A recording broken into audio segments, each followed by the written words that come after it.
Батын Нямагийн зохиол 17-ийн 27 дугаар хэсэг. Сайрын дохойд Болжмрын дуужингэн навсгар бор гэрийн өрхөөр гарсан цэнхэр утаа тогтун цэлмэг тэнгэрт эгцдэшэн суунаглав. Аран талынхан үүрэн гээгээтэй уралдан босчээ. Болцоо Санжмаа хоёр бүх нойрноос хүчээр сэрээд ившээлгэн байж хувцслав. Гарамцаа охин жижигхэн хар богцонд замын хүнс хийснээр баваасан аянд мортоход бэлэн болжээ. Таны эзгүүгээр дуурах хүрээдэрэндээ бид яанда гэж болцоо хэлээд тамчид эмээдээ чихээ чанга мушгуулв. Жаалхуу уйлсан ч үгүй, дахиж дуугарсан ч үгүй, халуу иргсэн чихээ дарж баган түшээд зогсчихлоо. Энэ гэр орон үнэхээр тулах тулгуур, түших түшгээ сайн салан уйтгар гунигт унаж байгаа шинжтэй. Хүн бүхэн бяцхан Санжмаа хүртэл бодолд дарагдж уруу царайлсан харагдана. Санжмаа гэрийн болонд цомцайн суугаад ханнаас унтсан дээсээр хуруугаа орон тамжид руу сэмхэн харна. Тэр баваасанд ямар нэг юм хэлэх гэсэн боловч эмээгээсээ айгаад зүрхэлж чадахгүй байгаа бололтой. Тэгтэл тамжидын гиншгэнсэн дуу сонсогдож өр хөөхтэй уламж уруу татаад болтны зүрхийг шимшрүүлв. Муах чинь хаана юу хийж явдгийн бол доо? Ойрдоо чимээ сурган тасраад үхсэн амьтан чимээ дэгтгэн байла. Ой ухаандан шүглсэн ад зэтгэр арилж өөрийн ч эцэг эхийн ч амраах цаг ирдэг болоосоо. Хөөрхий минь хүний дайтай хүн ирийн дайтай ир болж өссөн юмсан та. Ямар гай барцад таарахта тийм сайхан антныг ийм болгочихдаг байна уу? Энэ насны гай дотгор байдгаа урд насны үеийн үрч буян номын хүчээр аридагсан биш билүү? Баваасан минь ахыхаан төлөө хичээж базаач оролдооч. Албан ажлаа хойш нь тавьж аврал буян хийхийг бодооч. Би та нарын эзгүй байх хоорондоо энтхийн нэг том ламд бараалгаж авралаас уусан. Тэр лам шоо орхиж ном татаж үзээд үхсэн Оросын сүнс хүүгийн чинь ухаанд шүглсэн бай. Тэр Орос өөрийнхөө мөрөөр талигаагүй өрөөл бусдын хорлолоор тэгтээ бүр танайхныхын нэгний чинь гараар амнасаа алдсан бололтой. Сохор зоосны ч үнгүүгээр алуулсан та их ч гомдож үхчтэй гэж хэлсэн шүү. Ямар гайхалтай өвдөс мэрэг төлөг гээчв. Нөгөө ацын үүмээ нэг нүдэрээ харсан юм шиг яг л хэлж байгаа биз дээ. Нэрэл хөөрхий муу хазгар Кузьма ямар ч гим хийгээгүй мөртлөө хорогдсон биш үү? Түүнийг алсан хүн өвөр түрийнээс нь сохор зоосч аваагүй нь мэдээч. Би бодон гомбол бууцсан байхаа гэж бодож явсан чинь биш байчилтэй. Гэгээ минь түүнийг миний ирийн суманд өртсөн гэж би зүүтлээчгүй явлаа. Мэргэн лам ацын үүмэнийг мэдээд хэлж байгаа юм чинь.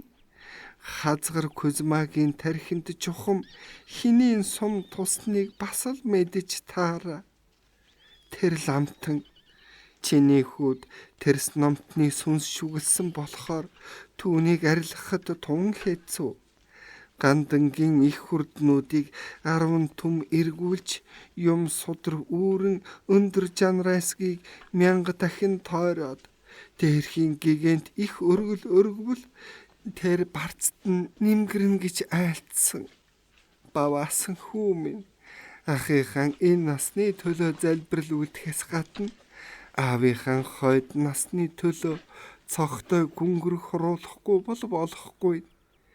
Гэмгүй хүний аминд хүрэх нь бүхэл хорхоо шавж гიშгсэн чинь нүгэл хурж байдаг юм чинь. Бид энэ үгээрээ гүнгэрх хуруулж өргөл буян хийх бэлбэн чинь байх биш. Чамдал таатахаас өөр аргагүй гэж үгэлтэл. Арандал тэмээн тавхаа шиг том хөлөө дээр гихчин өргөж чанга дэвсээд. Дуугаан тат харуулагчин. Тэр лам чин мэрэгчин төлөгчин биш мэгчин гохчин байна. Энэмэл цэганаас 7 дор амтан байна гэж зандрав. Гэтэл Тамжид мөчөөгөө өгсөнгүй. Бурхан өршөө, чи чинь юуд онгосхон инэв? Тэнгэрийн увдас хүртсэн ховрог хүнийг доромжилж нүгэл дээрээ нүгэл нэмэх гээ юу? Тэр ламтан ганц ч үг буруу ташаа айлдаагүй. Хамаг юмыг шидэт мэлмигээрээ харж хэлсэн. Ацын үмэн болоогүй гэх нь үү? Хазгар күзма алагдаагүй гэх нь үү? Чи тэр үмэнд оролцоогүй гэх нь үү? Кузмагийн эхнэр хүүхдүүд чам руу орилолтон чарлалтан дайраагүй гэх нь үү гэж Тамжид хангинав. Арантал нүдэн гялалзуулж сахлаа сэрвэлзүүлэн байж дуугим муу им чамайг ирүү хамыг чин заагаад хайчих юм хүн урд хэлээ чин суглаад хайчих юм хүн гэж хашгирхаас өөр олигтой үг олж ис чадан тэндээ дэмэл зогчно. Өвөө эмээ хоёрынхон энэ хөхтөө тулалдааныг харж байсан болцоо хөө амаа дарж гинэт чанх хөхрөөд гадаа гүйж гарав. Үүдний цаана тачгантал инээхэн сонсогдно. Урд өмнө нөхрийнхөө огцом уурлахад Тамжид имэж ам хэлэн татдаг байлаа. Гэтэл энэ удаа ёр тэгж номхорсонгүй. Хүүгийнхээ барцдаг арилгахын төлөө улаанголооч өхөөс буцахгүй байгаа бололтой. Харин Арантал эр хүн гисэндээ их төвчээр гаргаж дотроо эмээлтэй хазаартай морь багтаан дуугүй болов. Хүүгийнхэн аян замд мордох гэж байхад хэл ам татлан хэрүүл шуугаан дэгдэхээсэн эмээжээ. Нөхрөө буулгаж авсан Тамжид баваасанд захиа занаагаан хэлж дуусаад эрг нэгнээс хугас шилтээрх жижигхэн модон ая хоёрыг гарган Аранталд өгч. Чи чинь юунд хөшөлтөө зогсчих вэ? Гарч сэржим өргөөч гэж. Арантал хан савдагт сэржим өргөөд орж ирэхдээ жааллам чи 2 морь эмээлэл би хүүгээ номтын даваа давтсан үдэж гаргана гэв. Энэ эцэг урд хожид ингэж нялуурч байсан удаа нэг ч үгүй билээ. Баваас нь Туваановтод ажиллагдаж өөхөх сэххэн үл мэдэгдэх бүрхэх харанхуй тавилан руу мордохтон ч хөнхөр магнад нь хошуугаан хүрхэхээс хэтрээгүй юм. Амбулийнхэн бор гэрийнхэн үдэнд бөөгнөрн зогсож баваасан мордууллаа. Гарамцоо урт гар үснийхэн үзүүрийг чимхлэн нэг ах минь ингээд явчихлаа.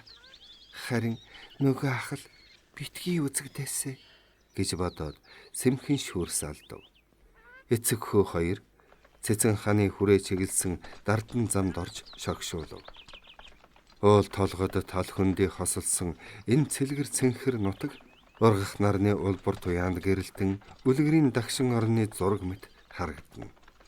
Цэцэг ногоон дээгүр мөнгөн шүүдрэг ялалцж ганган эрвэхэ эрвэгнэн царцаа дэвхрэг нэсэж эхлэв. Уудам хөндөй тунарсан шингэн цайвар манан алгуурхан хөөрлөө.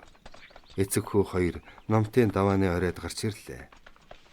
Арантал хүүгийнхээ гарыг чангатгаж докторс хийснэ. Сайн яваарай. Албанасан өөр юм бодох хэрэггүй. Ардын засгийн хийгээсэн бүхнийг хийж яв гэсэн газарт нь яваад бай. Улаан гараараа могоо баригэсэн ч нүүцхэн хөлөөрөө зараа гიშг гэсэн ч чи бит хоёрт үгүй гэх эрх байхгүй гэснэ түр бодлогошроод. Чамааг нээслэл хүрээнд очтол дуурын хэргийг шийдээгүй байж юу магад. Түүнийг амьд үлдээх арга олдч юу магад. Албан ажлынхан хажуугаар бодолцох юм чинь ганц энэ л байна гэж. Аранталыг уяндаа буухад эзнээ таньхаа болсон зөнг нохой нь урд хөлөөрөө газар тулан өндийн хөв гэж хэдэн удаа хуцгачаан айдаад эргэж цагиргалан хэвтэв. Энэ чимээнээр болцоо хүү гэрээс готхийн гарч уяаны дэргэд гүйхэгээрэн ирээд өвөө тонгоогоор жихэн тань юм хэлий гэхтэн Арантал бөхтийнхөөсөө тэршээ ач хүүгийнхээ бужгар толгойг ширтэж инээмсэглээд шаазгаа минь ямар сонин шагшрах гэв за хэл өвөө сонсноо гэж чангуугүүлжээ.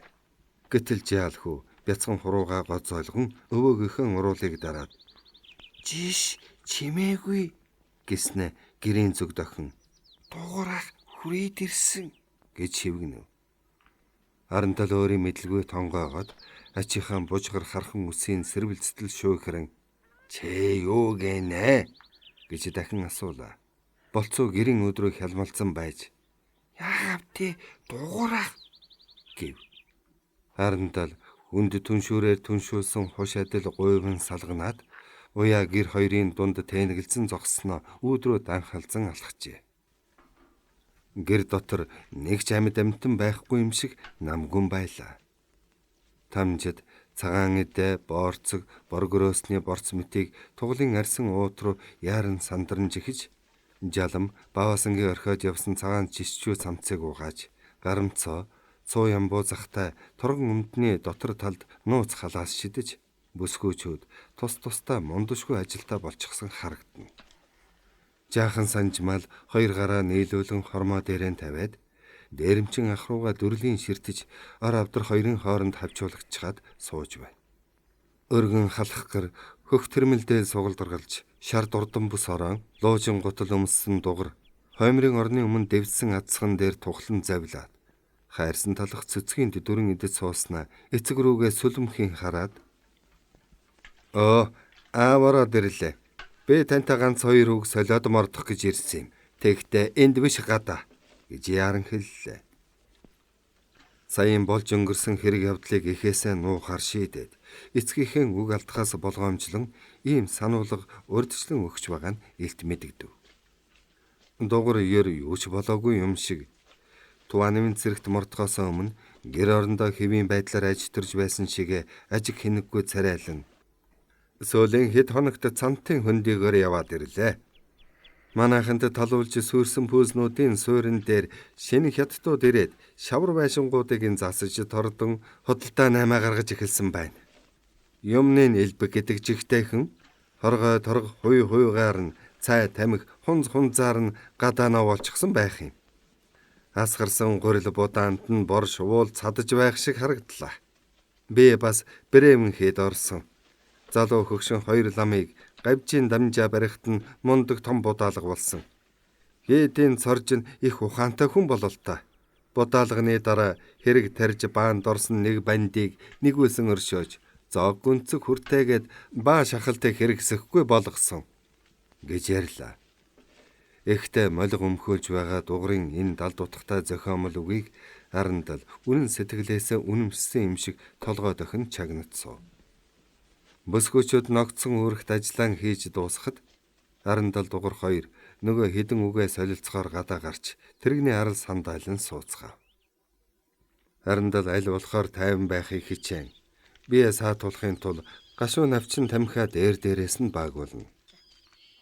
Гадны хүн сэрдэж сэжиглэхээргүй хувц өмсөж зүсээ хувиргасан болохоор гэгээн цагаан өдөр гэртээ аимшиггүй орж ирлээ гэж хүүгийнхэн хэлэхэд Арантал тамхины өтгөн харуутаг амнаасаа манс хийтэл гарган хуурай халуун агаар хүчтэй сороод "Яндангаас яаж оргосныг чинь урдаар сонсъё" гэж хүйтнээр өгүүлжээ.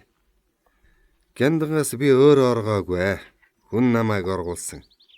Тэгтээ би бусдын ач тусаар биш өөрийнхөө эр сайнтал гарч ирлээ. Та нарыг явсны дараахан Жонон Вангийн тэргүүн туслагч намайг өргөндөө дуудуулсан.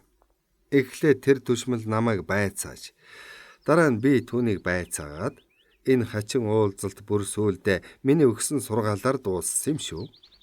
Би шагдар туслагчийг үгээр өвхүүлж амаар алсан. Хар аман хаац алжил байвал тэр улс түмэн ард түнд ямар ч падгүй бололтой. Улс орноо хятадд худалдсан нөгөө хэдэн том ноёдын өрөөсөн буурил гэсэн үг. Арай хатуугаар хэлбэл хот хороогоо хулгайчийн хайсан булууны ясаар сольждог өөдгүй нохоотой адил хүн байна билээ. Аян замд хэдэн хоног цуг явахдаа таач ажигласан байлгүй дээ.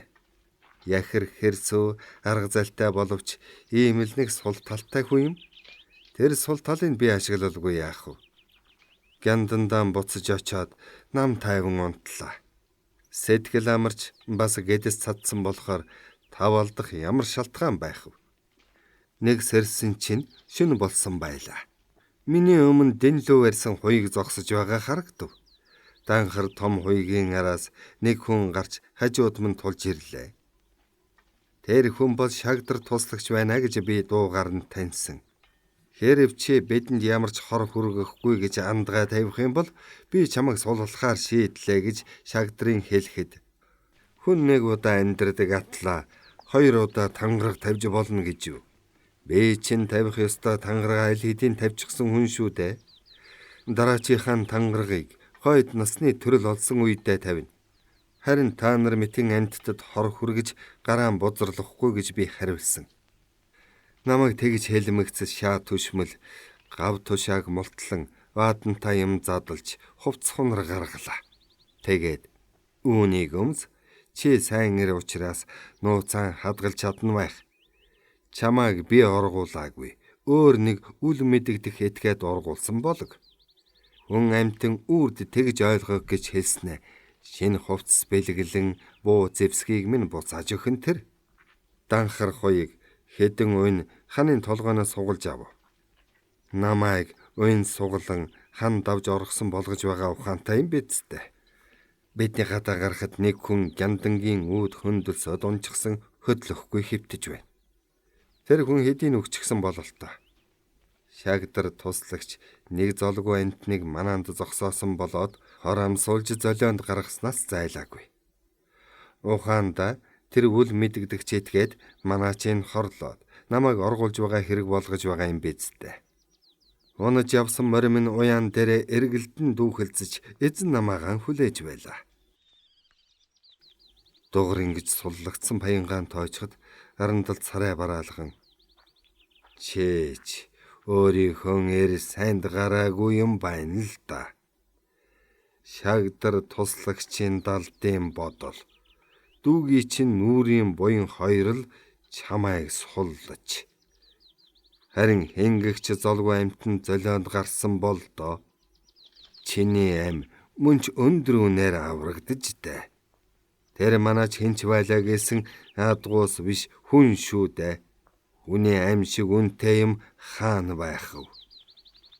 Одоо тэгээд яа гэж бодож байна вэ? Бас л биднийг нь зовоож хэлэх үү? Эсвэл гэтэл дугар үгийн таслан. Мен би наран мандах зүгийн их гүрний итгэмжийг биелүүлж чадсангүй. Чадах ч үгүй юм шиг байна. Улс төрийн тагнуул гэдэг чинь над мэтийн хасаг цэргийн хийдэг ажил арайч биш бололтой. Тийм болохоор чиг замаа өөрчлөе гэж шийдлээ. Гэхдээ Арандалын царай гэрэлтэн нүдэнд нь үлэмжийн баясал итгэл тодорч өндөр магнайд нь тогтсон үрчлээ зураас агшин зур тэнийчих шиг боллоо. Ихэд догдолсон эцэг наачад тэнгэр ингэж өршөөх байчээ. Гэгэн сахиусан минь чи минь ингэж нэг эргэх юм байж. Миний амьд явсны хэрэг бүтлээ гэж хоолоо зангируулан хэлэхдээ нүдэндээ нулимс цэлэлцүүлв. Ирийн цайнд хүрсэн цагаас нь эхлээд өнөөдрийг хүртэл хуурай явсан зовхон норж дэвтэх шиг боллоо. Эцэг ширүүн алгаараа нүдэн арчаад Арандалынханд одоо нэг аз жаргал золголоо. Үрдийн аз жаргал золголоо гэж дахин хэлжээ. Гэтэл дугар эцгийнхээ хатингар шууг чангаатхан аава та энд өрч байна. Би аргаа өөрчилсөн болохоос зорилгон өөрчилсөн хэрэг биш шүү. Тавьсан тангарахта үнэн ч хэвээрээ үлдэнэ гэхэд Арандалын дотор зарсгийн зочмог эргээд Чэ тангаргал гэх юм. Ёон элэнцгий чин тангаргав. Чи ер нь хэзээ ямар тангараг тавьсан хүм. Хасаг цэргийн хуаранд ганц ч хонож үзээгүй. Халуун тогоотой будаанаас нь ганц ч халбаг амсаагүй чамд тангараг өргөх мөч олдсон гэж үү? Чамайг ногоон тохойд тугал хариулж, бусдын түншиж унагсан самар хормоолж, атсын усанд жарахаа шүүрдэхээс хэтрээгүй байхад чинь нөгөө гайны үүмэн дэгдэж бид Монголд орж ирсэн биш үү? Тэр тангаргийг чинь чи өргөөгүй би өргөсөн юм. Тэгтээ бурхан дөргөөгүй хаан дөргсөн болохоор тэр тангараг хаантайгаан цуг дашишоо болсон. Түүний тухай дахиж бүү бод нэгмэсэн март гэв. Намайг 14-тэй байхад юу боллоо? Атман содов ичин гавж хоёр тосгоны хөвгүүдийг цоглуулад яалаа. Хасаг цэргийн тангараг өргүүлж хичнээн сүртэй ёслол боллоо. Та түүнийг мартсан байж болох юм. Тэгтээ төрсөн эцгийнхээ большевикуудад хорогдсныг эдлэн газар гэр орон хогшил хөрөнгөн орхиж хамаг амьдралаасаа хагацхад хүрснээ арайч мартаагүй юм байгаа биз дээ. Чаа тэр аваг бүгдээ мартсан. Би мартахгүй. Бурхны оронд очтлоо зуусан шүдэ тавихгүй гэж эртүр би танд хэлсэн байхаа. Улс төрийн тагнуул хийж чадахгүй ч гэсэн өөр хийж чадах юм надад бий. Би өнөөдрөөс эхлээд өшөө авагч болно. Тэгж хатуу шийтсэн. Айн чэн тэгээд жухам яана гэсэн үг. Хорлон сүйтгэгчл болно гэсэн үг. Догор ингэж хэлээд босож гэр рүү алхав. Харин дал дүүрэн тамхитай боловч гал нь хэдийн унтарсан том гаан санзууж гөлрөн суусаар хоцорлоо.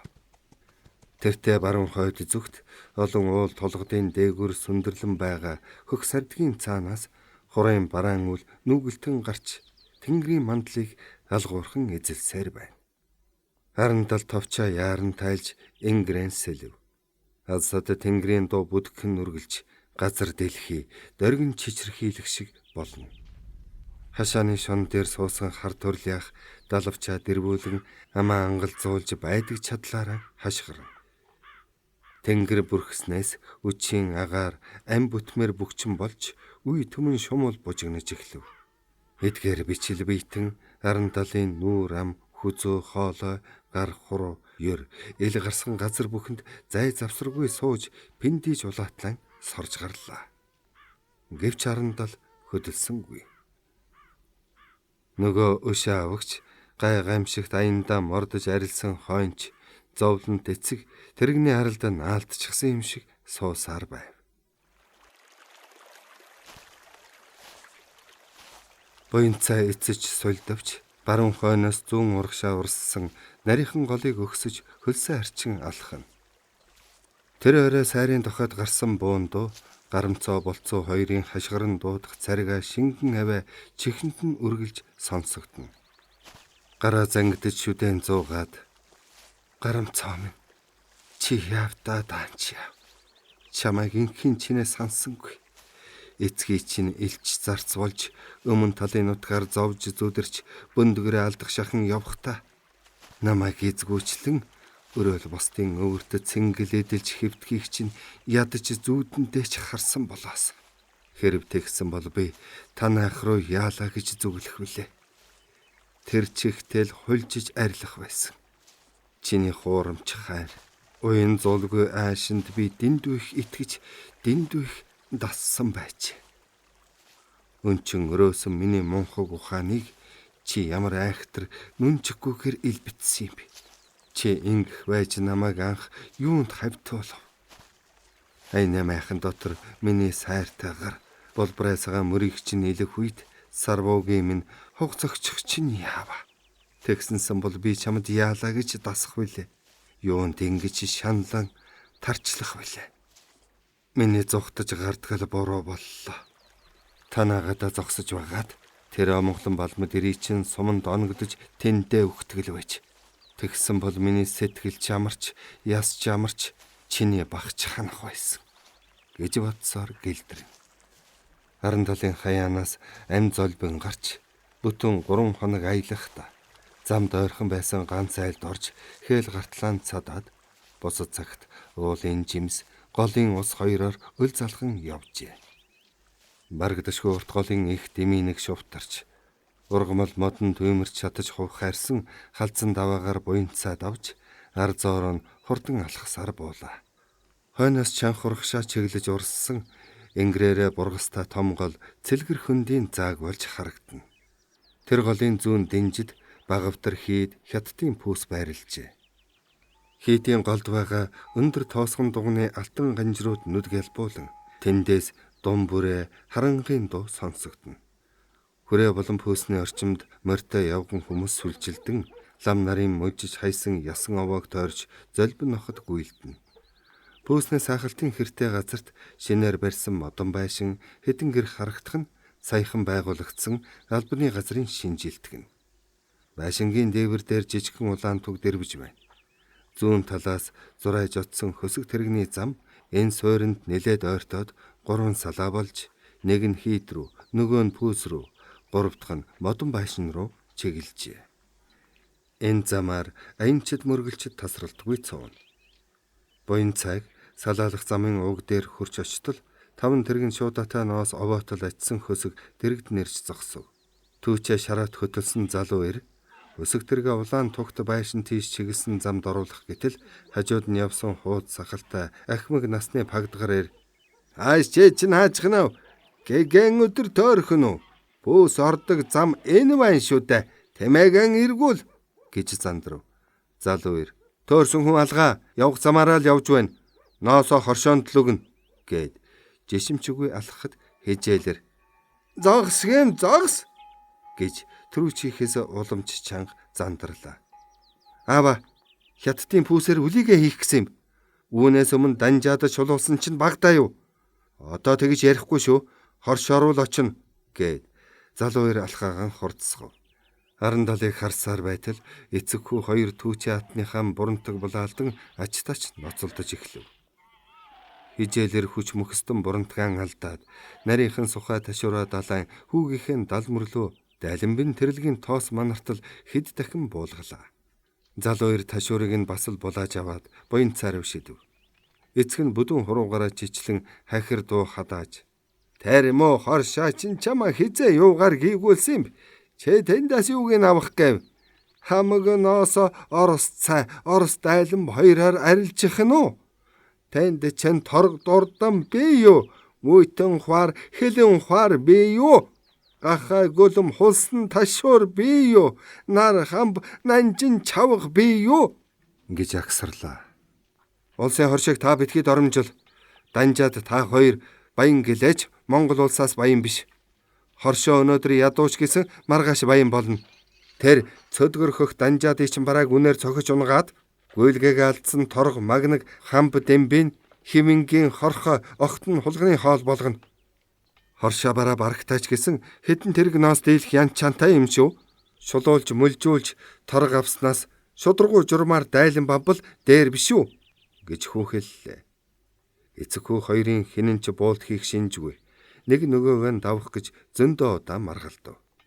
Тэгтэл улаан тугт байшингийн тэндээс морьтой хүн гарч тэдэн рүү хурдлан айсвар харагдлаа. Хоршооныхон ардуудын авчирсан түүхий эд үс ноосыг пүүснээс өрсөж авахын тулд хөсөг тэрэгний бараа хармагц давхин ирж салах зам дээр тосдог ажээ. Ягаан алчуур толгойдоо зангидсан намхан бор бүсгүй мориноосоо өсрөн бууж хижээлэр рүү нүүрэмгийн харан "Луузангай сайн явж байна уу? Ноосоо манад болох гэж байгаа үсттэй. Та нар чинь энд ямар их саатва? Тэрэгтэй нэвдрээгүй вэз" гэж асуув. Хижээлэрээс хахалд дарагдсан ягаан нүрээ чинрүүлэн "Өөрийнхөө ямиг хаан хэндөхөө би өөрөө мэднэ. Хоршоонд буулгалаач гэсэн зүгээр өгөхгүй лав шүү дээ. Ноос гэдэг чинь өвс биш шүү. Та нар миний гар дээр юу тавих юм бэ?" гэхтэн "Манад мөсөн чихэр мохоор тамхи өнгө бүрийн дайлан бас сатин эрэвс давууч би шүү" гэж хэлв. Луузан "Тана бараа тэгээд л гүйцхэн тэрөө өөр юм таанчаалгав" гэж ам морилгон доогтой инэвхэлж асуулаа. "Бид ноосны чинь үнэнд янчаан өгч чадан шүү дээ." "Янчаанаар би яах юм? Надад идэх эдлэх юм хэрэгтэй. Тэр цагаан төмрөөд чинь хоолж болохгүй, ховцосч болохгүй. Харин тэр болж л мэднэ. Энэ засаг мөнгнөөс байдгаа зүйлийг өөрчилж байгаа юм чинь энэ муу янчаа мэтийг нэг мэдэгтэл хүчмгөө болгоод хайчихна. Харин торг хэвээрээ чавх хэвээрэн үлдэн тийм биз дээ" гэж хэлээд хүүгийнхээ гараас бурантгийг угс татан авч тэмээгийн пүүс чиглэсэн замд орууллаа. Залуу ир хоршооны бүсгүйн дэргэд аавтайгаан хүч үзэлцгээс зовоод бурантгаан өгчих шиг болов. "Одоо яана ноосоо ингэж л алдчих гэж юу? Дамира чи аавыгаа аргалж дөнгөсөнгүй юу? Ухуулга хийгээгүй байна шүү дээ. Эд хэрэглэгчдийн гишүүн хүн чинь ард түмнийг ухуулахаас гадна өөрийн биеэр үлгэр үзүүлэх үүрэгтэй биш үү?" гэж хоршооны худалдагч ихэд харамсан хэллээ. Дамирын бүдүүн хүзүүгээ гэлжилгэж шилээ маажснаа. "Би ч улсуудыг ятгах үгэндээ оруулаад л байгаа л та. Харин энэ аавал буруу тийшээ буух шиг зүтгээд байгаа юм. Тэгэхдээ би өгөр данжаадад ноосоо бүгдийг өгөхгүй. Заримыг нь үлдээж аваад хоршоондоо тушааж дөнгөнө. Чимээний морийг хөтлөөд яв. Би одоо эр хүний 13 мэхийн нэгийг үзүүлнэ гэд хөсгөний араас гүйв. Луузан түүчээ тэмээ морь хоёроо явган хөтлөөд пүүсний зүг гондор алхаж яв. Дамиран хөсгөө гүйцэж очоод сүүлчийн 2 тэмээг таслан авч хоршооны замд ортол нь луузан эргэж харсангүй. Хийд пүүс хоршоо 3-ын аль нь рүү зүглэх вэ гэж буянцаа бас тэнэгэлзэн зогссноо. Ямар ч болсон энэ залууг дагаад явхаар шийдэв. Дамиран харахаас нүдэн дулаан гүндүүгүй сэргэлэн ир болохоор тэнмэл харах үг аяндаа татжээ. Буянцаа дамирантай зэрэгцэн алхасаар улаан тугт байшинд хурч очив. Сарампай болсон хашаан дотор дөнгөж саяхан барьсан тэр байшингаас нойтон нарсны ихүүн сайхан үнэр хамхлана. Хашааны хойд зүүн хан дагуулan хийсэн сарвчин дор авдар хайрцагтай, шуудаа хүйдийтэй, баглаа боодолтой бараа давхарлан хураажээ. Хашааны гадна талд зүсмэл цуулмал банз хар мотон сургаа хөглөрөн хэвтэнэ. Янжмаа охин хамсхан бараатай дэлгүүрээ шинэ байшинд 2 сарын өмнө нээсэн гин. Буянцаа Дамирингийн ноосоо буулган хавтгай том пүүн дээр тавьж баруун талын сарвчин дор хураахт нь хүч гарган тусаллаа. Чинэлэг аавын хөө ноосныхоо үнэнд гялгар хар савхан гутал дээлийн цэнхэржигүүн өргөн гэгчийн суран бүс 2 шил хар арх баахан янчаан аваад Орсын энэ хатуу нанчтыг аавдан уулгаж сэтгэлийн тайлгаруулдаг хэрэгэ. Аав ууралсан болохоор нааш аярагчгүй, намайг хүлээгчгүй тэндээсээ шууд харин байх. Бэ маргааш нөгөөдрөөс 2 тэмээгийн хөтлөөд замагт бүрдийн хотондоо занхаг алхасаар очин доо. Юундаа яарах вүлээ. Аав намайгаан ташуураар далайж угтна. Би аавын урдаас архиан барьж золгоно доо гэд чанга хөхрөв. Янжин манад оч цаав гэж Дамиран буянцаа хоёрыг гэр рүүгэн явуулан өөрөө дэлгүүрийнхээ хаалгыг цэлитэл нээж лангуугаан түшээд худалдан авагчдыг хүлээж зогслоо. 2 залуу хашааны баруун талын жижигхэн бор гэрт оров. Бөөрөнхөө модоор хөл хийж дээр нь банз дэвсэн нарийн 2-оор хуучин хараавдар явган ширэмэт авсархан хогшилтой энэ гэр эзгүй байлаа. Гэтэл Дамирын яг л эзэн хүн шиг загнаж эргэнэг дотроос 5 дүүрэн боорцог яотон өрөн бор тос сэлтий гарган ширээн дээр тавьж домбтой зэлгэн цай аяглаад далбгар нударгаа шамлан за хоёулаа танилцсандаа хөө чамайг харахад холын хүн бололтой. Чимэнэнгэд хаанаас хаа хурж яваа хэн гихч вүлээ гэхэд буянцаа нэгэнтээ сэтгэл татсан энэ залууд юу байдгаа ярмаар санагдаж хамаг намтрaan дэлгэж тоочоод хараа нутагт танихгүй айлын хаяанд орхисон охин дүүтэйгэн уулзрах ганц хөсөлт хөдлүүлж яваа хүндэ гэж хэлв. Дамиран буянцаан зовлон гаслангаар дүүрсэн гонигт түүхийг тун анхааралтай сонсоод өөрийгөө танилцуулж гарав. Бид хоёр өөрөөр орчлон төрсөн улс байх шивдэ. Би чамтай адилгүй. Тосон дундумбаж торгон дээр хөлбөрч өссөн хүн. Баян айлын эрх танхил ганц хүн байгаа юм. Намайг баг байхад миний аав надад тоглоомын майхан торгоор оюулж тулга тогоо хоёрыг мөнгөөр цудгуулж байсан юм шүү. Манай 2000-аад хонтой 5 азаргаа дуутай 400-аад үхэртэй айл. Харин эд хогшил хувцс хунраар маравханда энэ янжин чинь манай зарц байсан юм. Би өдрө өнгөрөөж ядахта хоньны бэлчээрд очиж энэнтэй тоглож элдвэр оролцсоор байгаа сүулдэ ижил дасал болсноор барахгүй бүр сэтгэлтэй болчихж билээ. Янжин бит хоёр үерхсэн төдийгүй нэг нөгөөгийнхөө багш энэ ч болж явлаа. Миний нагац найдан бичээж гэдэг нэг сүрхий эрдэм номтой өвгөн байсан юм. Нагац минь намайг 7 настай байхаас эхлээд надад монгол бичиг зурхаан тоо зааж чихийн минь зөндөө мушгсан хүн. Ингэж залхаал хүртэхтэй хор шар буцлан бусдын чих мушгих юмсан гэж боддог боллоо. Тэгээд зарц охиныхон чих мушгихын тулд бэлчээр дээр ном зааж эхэлдэг байна. Гэтэл янж маань надтай адил багшийн уур хүргэж гисгээл амсах хүн биш байж. Заасан бүгдийг тэр дор нь ойлгодог гайхалтай сэргэлэн охин байлаа. Чихийг мушгих шалтгаан нэг ч удаа гаргасангүй. Харин Гайхалтай хурцаа ухаанд нь үнэн голоосоо биширснээс болоод толгойг нь илж шан хүртснээр барахгүй мэмэнд нь гар хурж гисэн юмдаг. Энэ мөчөөс эхлээд бид хоёрын үерхэл хайр сэтгэлээр солигдлоо. Зарц хүн бичиг намтай болно гэдэг чинь эзэндээ тэрсэлхэн цондан байдаг юм билээ. Манай хошуунд анх бошгийг халах залуучуудын үүр байгуулагдахад Янжмаа маань дорхноо зангаа хувирган тэр үүрт гишүүнээр ээлсээд хурал цуглаанд очино гэж хонь малан хаяад алга болдог боллоо. Баян эзэнд ийм зарц хэрэггүй нь мэдээж. Тэгээд аав түүнийг хөөхөөсөөр аргагүй болсон юм. Харин Янжмаа эзэн баянтайгаа эвдрэлцлээ гэд надаас сэтгэлээ буцааж аваагүй юм. Бид хоёр өнөө хүртэл нууц амраг хэвээрээ явж байна. Тэгтээ Янжмаа нууц амраг төдийгүй бүр багш минь болж хувираад элдв үгээр ядхан номлож ардын хоршоо гэдэгтээ гишүүнээр илсүүлж орхисон шүү. Янжмаа нээслэл хүрээ орж ардын хоршооны төр сургуульд 3 сар сураад бүрч улаан хувьсгалж болчихсон буцаж ирэв. Би амраг бүсгүйхэн сурталд автагдаж хувьсгалж болсон дооч биш. Хятад 8 ачтыг үзэн яддаг байсандаа л тэр хоршоонд нь илссэн юм. Ингиж үзэн яддаг болсон маань ч бас учир шалтгаантай. Чихээ минь мушгиж байж надад ач буян хүртээс нь нагацах пүүсний данжаадаас их хүүтэйгэр өр тавьж баахан бараа авсан юм байх. Ганц охиноо баян айлын бэр болоход нүүр төлмээргүй элбэг дэлбэг инж бэлтгэх гэж л тэгсэн билээ. Нагацах ядуу тарч гээсэн тэр өрийг яваандаа төлж дийлэх боломжтой байж л дээ. Гэтэл гай таарч нэг шөнө хотонд нь галзуу чон ороод хэдэн үхрийн шүлсээрэн будаж орхисон юм. Сааж байсан үнэ, хөллөж байсан шар, бяруу шүдлэнгүүд нь цөм гал зурч өгсөн. Нагацах чи нөгөө өр ширийг ойр нааштай төлөх чадалгүй болжээ. Он жилүүд өнгөрч өрний хүү гэдэг чи талиагаад өгч. Нагац хэр чинээгээрэн баг багаар цувуулж төлөе гэж бишгүй гуйсан боловч данжаад халдсан толгоогоос ихсрэн заавал бүтнээр авна гэж хястаг байжээ.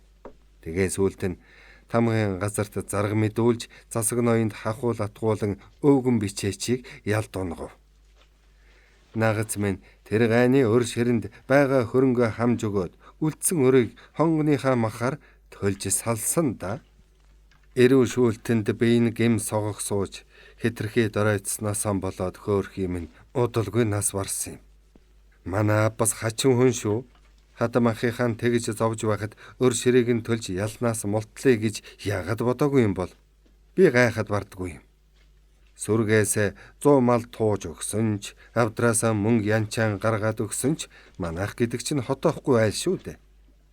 Нагацах ганцаараа ч биш. Ер нь Монгол хүн бүхэн хятад 8-ачтад шулуулж байдгийг би сайн мэднэ. Энэ гайхлууд барууны цэрэг орж ирэхээс 10 хоногийн өмнө хамгийн маачаад гинт алга болсондог. Хаашаа талисныг бүү мэд. Хэрв энд байж байсан болов би цагаантантай нийлээд ёстол цусыг холих байсан юм. Миний төөх энд. Янжмаа аавтайгаа хоёулахнаас уудгийг. Аав нь гөрөөчөн хүн. Одоо ч 3 агнах гээд явсан байх. Манай аав малчин зарцаас гадна анчин зарцтай байсан хүн шүү. Дамирын яриагаа ингэж төгсгтөл Янжмаа орж ирээд бор гөрөөсний мах хэрчин гурил тасалж гогодоор хачралсан амттай гихчин шөл хийв. Буянцаа өтгөн шөлтөө тэр сайхан хоол багал зуртаан тултал идээд ясны нөхөлс цутхан биеийн нозорч сул байв. Баруун талын орны өмнөр хуучин ширмэл ширдэг дээр хажуулаад би ч бас азтай хүн юм а. Төөрсөөр төрлөө олов гихч болох нэ гэж бодлоо. Сэтгэл хангалуун хүний байдлаар хөлөө чинээнд нь тулталж ийж сүнэж ившээж эхлэв. Аян ширсан биеийн зөөлөн бөхөд тэр дорхноо дийлдэжээ. Нар дээр байхад унтаад маргааш нүүр цайж гэгээ орчихсон хойно дамирынгийн хучлагын татхад дэмий нэг сэрж нүдэ нухлан өндив. Өжигдөр чамаг дугжирч байх хоорондоор Янжмаа бит хоёр 8 тохирсон. Энэ хоршооны хашааг чи хараа бидтэй. Хангаа газрын хүн үүнийг хашаа гэж нэрлэж болох уу? Эм юм дотор улсын энэх хөрөнгийг хадгалж байж таарах уу? Манай энд чинь их зам дэрлсэн хөл өмөө ихтэй газар. Элдвэн амьтад ийш тийшээ сүлжиж байдаг нутаг. Гэтэл энэ хашааны байж байгааг завсраар нь хулгайж байтугай үхэр багтчихмаар гэж. Өвгөн манаачийн тоншчоод хамаг барааг нь ачаад арилахад үгүй гих газар алга. Хоёулаа энэ муу саранпаагийн зад татаж хаяад оронд нь гадаа байгаа банз мотор шинэ хашаа барьж өгье.